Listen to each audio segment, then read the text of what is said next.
Hi friends, welcome back to pixies vlog. അപ്പോൾ ഇന്ന് ഞങ്ങൾക്ക് ഉച്ചവരെ ക്ലാസ് ഉണ്ടായിരുന്നുള്ളൂ. അന്നേരം ഞങ്ങൾ വിചാരിച്ചു എങ്ങോട്ടെങ്കിലും പോകാമെന്ന്. ഒന്നും ഓർത്തില്ല, മനസ്സിലേക്ക് ആദ്യം എത്തിയത് സൂ ആണ്. അങ്ങനെ അവിടെ ചെന്ന് സൂര്യകാന്തിയൊക്കെ കണ്ടതിന് ശേഷം ടിക്കറ്റും എടുത്ത് അകത്തേക്ക് കയറി. ആദ്യം കണ്ടതാവട്ടെ കാട്ടുപോത്തിനെയും സിംഹവാലൻ കുരങ്ങിനെയും, ഒപ്പം തന്നെ നമ്മുടെ സാധാ കുരങ്ങിനെയും. അങ്ങനെ അവനെയൊക്കെ കണ്ടു കുറച്ച് നേരം അവരെയൊക്കെ കളിപ്പിച്ചതിന് ശേഷം ഫ്രണ്ടിലോട്ട് നടന്നു. നേരെ ചെല്ലുന്നത് ഒരു മയിലിൻ്റെ അടുത്താണ്. അങ്ങനെ അവനെ നോക്കി നിന്നപ്പോഴാണ് മുകളിൽ നിന്ന് വേറൊരു മയിൽ പീലി വിടർത്തി കാണിക്കുന്നുണ്ട്. പക്ഷേ കാര്യമൊന്നും ഉണ്ടായില്ല. ആൾ ഞങ്ങളെ നിരാശപ്പെടുത്തി. ആ നിരാശയിൽ നേരെ ചെല്ലുന്നത് ക്രൊക്കഡൈലിൻ്റെ അടുത്തേക്കാണ്. അവനാകട്ടെ വെള്ളത്തിൽ തുള്ളി കളിക്കുന്നു. അങ്ങനെ അതൊക്കെ കണ്ട് കുറേ പക്ഷികളെയൊക്കെ കണ്ടതിന് ശേഷം ഞങ്ങൾ എത്തിപ്പെട്ടത് എവിടെയാണെന്നറിയോ? നമ്മുടെ സ്വന്തം കരടിക്കുട്ടന്മാരുടെ അടുത്ത്. അവന്മാർ ഉച്ചയായതിനാൽ തന്നെ ആൾ നല്ല ക്ഷീണത്തിലാണ്. എങ്കിലും അവന്മാരെ കണ്ടൊക്കെ നിൽക്കാൻ നല്ല രസമല്ലേ. അങ്ങനെ ഇവന്മാരെ കണ്ട് അവിടെ ഇവിടെയൊക്കെ നോക്കി നിന്നപ്പോഴാണ് നല്ലൊരു പ്രകൃതി രമണീയമായ ഒരു കാഴ്ച ഞങ്ങൾ കാണുന്നത്. നല്ല രസമല്ലേ ഈ കാഴ്ച കാണാൻ. അങ്ങനെ അതൊക്കെ കണ്ട് മുമ്പോട്ട് നടന്ന് എത്തിപ്പെട്ടതാവട്ടെ സിംഹരാജാവിൻ്റെ മുമ്പിൽ. ആളും ഉറക്കത്തിലൊക്കെ ആണെങ്കിലും ഇടയ്ക്കൊക്കെ നോക്കുന്നുണ്ട്. അങ്ങനെ അതൊക്കെ കഴിഞ്ഞ് കുറച്ച് നേരം എമുവിൻ്റെ കൂടെയൊക്കെ കാഴ്ചകൾ കണ്ടതിന് ശേഷം നമ്മുടെ ഹിപ്പോപ്പൊട്ടാമസിൻ്റെ അടുത്തേക്ക് പോയി.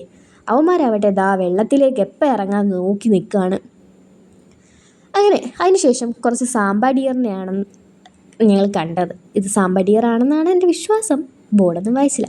അതിനുശേഷമാണ് നമ്മുടെ സ്വന്തം ഇന്ന് ഞങ്ങളുടെ സൂയിലേക്ക് എത്തിപ്പെട്ട അതിഥികളെ കാണാനെത്തിയത്. ഇവന്മാരെ കാണണമെന്ന ഉദ്ദേശത്തോടാണ് പോയതെങ്കിലും കണ്ടപ്പോൾ ഭയങ്കര സന്തോഷമായി. ഏകദേശം 9 വർഷങ്ങൾക്ക് ശേഷമാണ് ആൾക്കാർ നമ്മുടെ സൂയിലേക്ക് എത്തുന്നത്. അതിനുശേഷം പോയത് ഒരു കൂട്ടം മാന്മാരുടെ അടുത്തേക്കാണ്. മാനുകൾ എന്ന് പറഞ്ഞാൽ പല വിധത്തിലുള്ള മാനുകളായിരുന്നു. അതിനുശേഷമാണ് നമ്മുടെ സ്വന്തം സിംഹക്കുട്ടികളുടെ അടുത്തേക്ക് എത്തുന്നത്. അങ്ങനെ സിംഹത്തിൻ്റെ അമ്മയും ദാ കിടക്കുന്നു. നോക്കിയപ്പോൾ കാണാം സൈഡിൽ കടുവ. ആളും ക്ഷീണത്തിൽ ഉറക്കത്തിലൊക്കെയാണ്, എങ്കിലും തലയൊക്കെ പൊക്കി നോക്കിയിട്ടുണ്ട്. അങ്ങനെ യുവമാരെയൊക്കെ കണ്ടതിന് ശേഷമാണ് നേരെ നോക്കിയപ്പോൾ ഒരാളെ കാണുന്നത്. ഭയങ്കര ആക്റ്റീവാണ്. ആരാണെന്ന് മനസ്സിലായി. പിന്നീടാണ് മനസ്സിലായ ഹൈനയാണെന്ന്. ഇതാ ഇവന്മാരെ കണ്ടോ? ഇവന്മാരാരെന്നറിയോ? നമ്മുടെ സ്വന്തം ട്രിവാൻഡ്രം സൂയിൽ ജനിച്ച് വളർന്ന സിംബയും സൂര്യയാണ്. ഇവന്മാരുടെ കുസൃതി കാണാൻ നല്ല രസമാണ്. അങ്ങനെ അതൊക്കെ കണ്ട് അടുത്ത സെറ്റ് മാന്മാരുടെ അടുത്തേക്കാണ് എത്തിയത്. ഈ മാനുകളെ കാണാൻ നല്ല രസമല്ലേ? എനിക്ക് ഭയങ്കരമായിട്ട് ഇഷ്ടപ്പെട്ടു. അതൊക്കെ കഴിഞ്ഞപ്പോഴാണ് നല്ലൊരു കേജ് കാണുന്നത്. നോക്കിയപ്പോൾ കാണാം അവിടെ അറ്റത്ത് ഒരാൾ കിടക്കുന്നത്. ആൾ വേറൊന്നുമില്ല, നമ്മുടെ സ്വന്തം വെള്ളക്കടുവയാണ്.